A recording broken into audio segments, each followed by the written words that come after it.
हरे Krishna friends, आज जानिए फाल्गुन मास अमावस्या 2024। फाल्गुन अमावस्या जानने तिथि, महत्व व पूजा विधि। सनातन धर्म में अमावस्या को बहुत ही महत्वपूर्ण माना जाता है। यह दिन पवित्र नदियों में स्नान, दान और जप करने के लिए विशेष होता है। लेकिन जब कोई पर्व, त्योहार या कोई घटना अमावस्या के साथ जुड़ जाती है तो इसके महत्व में कई गुना वृद्धि हो जाती है। पूर्णिमा की तरह ही हर माह अमावस्या भी आती है और इस प्रकार एक वर्ष में कुल 12 अमावस्या आती है। इसमें से एक होती है फाल्गुन माह में आने वाली अमावस्या। तो चलिए आगे बढ़ते हैं और शुरुआत करते हैं फाल्गुन अमावस्या की जानकारी के बारे में। सबसे पहले हम बात करेंगे अमावस्या के बारे में। हम सभी जानते हैं कि हिंदू धर्म में चंद्रमा की गति और सभी राशियों में चंद्रदेव के गोचर को बेहद अहम माना जाता है, क्योंकि चंद्रमा की स्थिति के अनुसार ही चंद्रमास में तिथि और त्योहारों का निर्धारण किया जाता है। एक चंद्रमास में 2 पक्ष होते हैं, एक शुक्ल पक्ष और दूसरा कृष्ण पक्ष। शुक्ल पक्ष के दौरान हर दिन चंद्रमा का आकार धीरे धीरे बढ़ता है और शुक्ल पक्ष के अंतिम दिन पूर्णिमा पर चंद्रमा अपने पूरे स्वरूप में होता है। वहीं कृष्ण पक्ष के दौरान चंद्रमा का आकार कम होने लगता है और अमावस्या पर बिल्कुल लुप्त हो जाता है। कृष्ण पक्ष के अंतिम दिन को अमावस्या के रूप में मनाया जाता है। हालांकि आपको बता दें कि अमावस्या तिथि को अशुभ माना जाता है। आपको अमावस्या के बारे में बताने के बाद अब हम जानते हैं फाल्गुन अमावस्या 2024 की तिथि के बारे में। फाल्गुन अमावस्या 2024 पर बन रहा है शुभ संयोग। हिंदू पंचांग के अनुसार हर साल फाल्गुन मास के कृष्ण पक्ष की अमावस्या को फाल्गुन अमावस्या के नाम से जाना जाता है। इस वर्ष फाल्गुन अमावस्या 10 मार्च 2024 रविवार को पड़ेगी। बता दें कि इस साल 2024 में फाल्गुन अमावस्या के दिन साध्य योग और पूर्वा भाद्रपद नक्षत्र के संयोग का निर्माण हो रहा है। यह संयोग बहुत ही शुभ माना जाता है और इस विशेष योग में किसी धार्मिक स्थल के पवित्र जल में स्नान और दान पुण्य करना कल्याणकारी होता है। इसके अलावा पितरों का श्राद्ध करना भी फलदायी होता है। फाल्गुन अमावस्या 2024 तिथि एवं समय। फाल्गुन अमावस्या की तिथि 10 मार्च 2024 रविवार। अमावस्या तिथि का आरंभ 9 मार्च 2024 की शाम 6:19 पर। अमावस्या तिथि की समाप्ति 10 मार्च 2024 दोपहर 2:32 तक। फाल्गुन अमावस्या का महत्व। फाल्गुन माह के कृष्ण पक्ष में पड़ने वाली अमावस्या को फाल्गुनी या फाल्गुन अमावस्या भी कहते हैं। यह अमावस्या सुख, संपत्ति और सौभाग्य में वृद्धि के लिए अत्यंत फलदायी होती है। धार्मिक और आध्यात्मिक रूप से फाल्गुन अमावस्या को विशेष स्थान प्राप्त है। ऐसी मान्यता है कि फाल्गुन अमावस्या की तिथि पर व्रत और धर्म कर्म करने से उनका फल जातक को तुरंत प्राप्त होता है। फाल्गुन माह हिंदू वर्ष का अंतिम महीना माना जाता है, इसलिए इस महीने में आने वाली अमावस्या यानी कि फाल्गुन अमावस्या हिंदू वर्ष की अंतिम अमावस्या होती है। फाल्गुन अमावस्या से एक दिन पूर्व अर्थात चतुर्दशी तिथि को महाशिवरात्रि के रूप में मनाया जाता है, जो कि भगवान शिव एवं माता पार्वती को समर्पित है।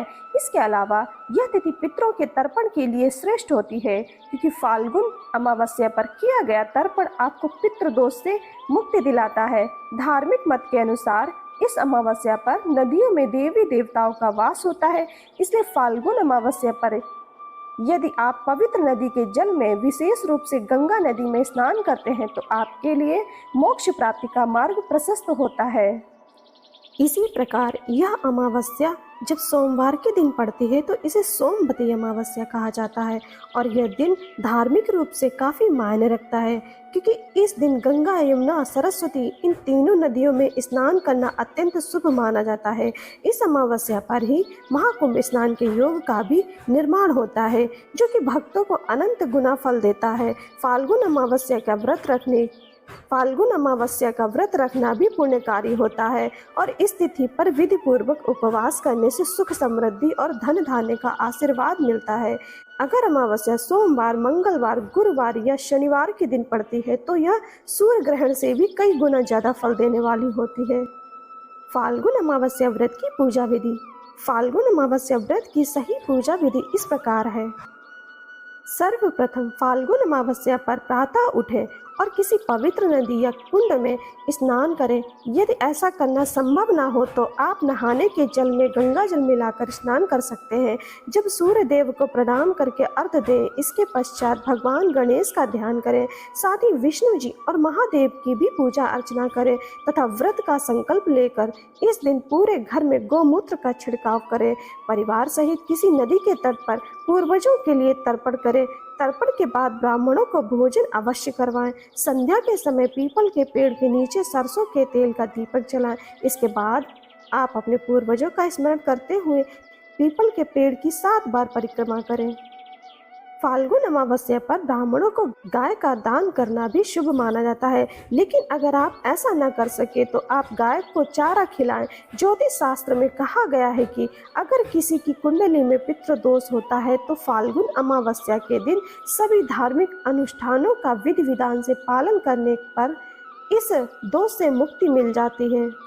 फाल्गुन अमावस्या पर किए जाने वाले रीति रिवाज। फाल्गुन अमावस्या के दिन कुछ धार्मिक कार्य को विशेष रूप से किया जाता है जो तुरंत फल प्रदान करते हैं। वह इस प्रकार है। इस अमावस्या के दिन जातक को पवित्र नदी के जल या कुंड आदि में स्नान करना चाहिए।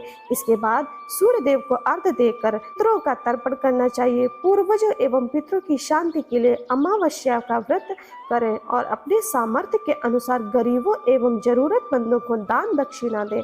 फाल्गुन अमावस्या की तिथि पर रुद्र और अग्नि ब्राह्मणों का पूजन करें और उन्हें उड़द, दही और पूरी आदि का नैवेद्य अर्पित करें। इसके पश्चात आप स्वयं भी इन्हीं खाद्य पदार्थों का सेवन अवश्य करें। फाल्गुन माह की अमावस्या पर भगवान शिव का गाय के कच्चे दूध और दही शहद से अभिषेक करें। साथ ही उन्हें काले तिल अर्पित करें। अमावस्या तिथि को शनिदेव का दिन भी माना जाता है, इसलिए इस दिन शनि ग्रह की पूजा जरूर करें। इस दिन शनि मंदिर में नीले रंग के फूल, काले तिल, काले साबुत उड़द, कड़वा तेल, काजल और काला कपड़ा आदि चढ़ाएं। फाल्गुन अमावस्या की पौराणिक कथा। फाल्गुन अमावस्या की प्रचलित कथा के अनुसार एक बार ऋषि दुर्वासा इंद्रदेव समेत सभी देवताओं से क्रोधित हो गए थे और क्रोध में आकर उन्होंने इंद्रदेव और सभी देवताओं को श्राप भी दे दिया था। ऋषि दुर्वासा के श्राप के प्रभाव से सभी देवता काफी कमजोर हो गए और देवताओं की कमजोरी का फायदा सबसे ज्यादा असुरों ने उठाया। असुरों ने देवताओं की स्थिति को देखकर उन पर आक्रमण कर दिया और उन्हें पराजित करने में भी सफल रहे। असुरों से हारने के बाद सभी देवतागण मदद के लिए जगत के पालनहार भगवान श्री हरि विष्णु के पास गए। भगवान विष्णु को महर्षि दुर्वासा द्वारा देवताओं को दिए गए श्राप से लेकर असुरों द्वारा देवताओं को युद्ध में परास्त करने के बारे में बताया। उस समय श्री हरि विष्णु ने सभी देवताओं की बात सुनकर उन्हें सलाह देते हुए कहा कि आप दैत्यों के साथ मिलकर समुद्र मंथन करें। सभी देवताओं ने समुद्र मंथन करने के लिए असुरों से बात की और उनको इसके लिए राजी किया। आखिरकार असुर मान गए, देवताओं के साथ संधि कर ली। इसके पश्चात सभी देवता अमृत प्राप्ति के लालच में आकर समुद्र मंथन करने लगे। जब समुद्र से अमृत निकला तब इंद्र का पुत्र जयंत अमृत का कलश अपने हाथों में लेकर आकाश में उड़ जाता है। इसके बाद सभी दैत्य जयंत का पीछा करने लग गए और दैत्य उसे अमृत का कलश ले लेते हैं। जब 12 दिनों तक अमृत का कलश पाने के लिए देवता और असुर घमासान युद्ध करते रहते हैं। इस भीषण युद्ध के दौरान कलश से अमृत की एक बूंद धरती पर प्रयाग, हरिद्वार, नासिक और उज्जैन में गिर गई और उस समय चंद्रमा, सूर्य, गुरु, शनि ने अमृत कलश की असुरों से रक्षा की थी। जब यह कलश बढ़ने लगा तब भगवान विष्णु ने मोहिनी का रूप रखकर असुरों का ध्यान भटकाते हुए देवताओं को छल से अमृत पान करवा दिया। तब से ही अमावस्या की तिथि पर इन जगहों पर स्नान करना बहुत शुभ माना जाता है। फाल्गुन अमावस्या के दिन जरूर करें ये उपाय। फाल्गुन अमावस्या पर समी का वृक्ष लगाएं और नियमित रूप से उसका पूजन करें। ऐसा माना जाता है कि इस वृक्ष को घर में लगाने से घर का वास्तु दोष दूर होता है, साथ ही शनिदेव की कृपा प्राप्त होती है। इस अमावस्या की तिथि पर हनुमान जी की पूजा करें और सुंदर कांड का पाठ करें। इसके अलावा हनुमान जी के मंदिर में प्रसाद चढ़ाएं। इस तिथि पर सूर्यास्त के बाद पीपल के वृक्ष के नीचे बैठे और शनिदेव का ध्यान करें। इसके पश्चात सरसों के तेल का एक दीपक जलाएं। श्रोताओं, जानकारी संपूर्ण हुई। हरे कृष्ण।